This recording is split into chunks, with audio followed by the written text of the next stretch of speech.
Mire, señora Sánchez Camacho, el problema es que ayer los catalanes votaron. Y me da exactamente igual que votaran 2 millones, 1.500.000, que votaran sí, que votaran no. El titular hoy es que votaron.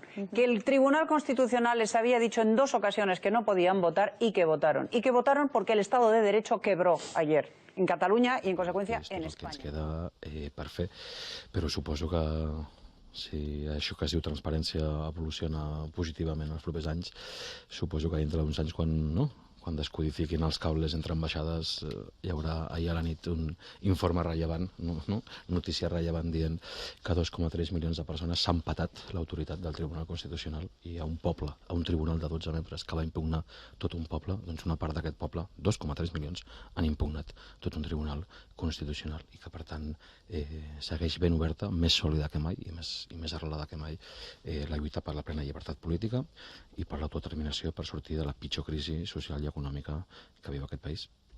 La impresión que se transmitió a la nación entera y a otras naciones fue que el Estado había quebrado. Hoy el titular en toda la prensa internacional es 2 millones de catalanes votan sí a la independencia, los catalanes votan a la independencia, etcétera, etcétera. Es decir, el Estado de Derecho ayer quebró.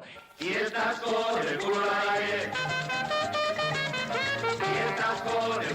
Se vulnera en Cataluña, se vulneran las sentencias del Constitucional en materia lingüística, se vulneran las sentencias en materia de consulta y se vulneran. Y el Estado no pone los medios para impedirlo. Y usted me dirá, no, pero es que la Fiscalía va a actuar, pero es que me da igual que actúe, porque el Estado ya quebró ayer. El Estado quebró ayer en Cataluña. Y haga lo que haga la Fiscalía mañana, pasado o al otro, el Estado ya habrá quebrado. Y aunque no tengas dinero, no te haremos un desaire.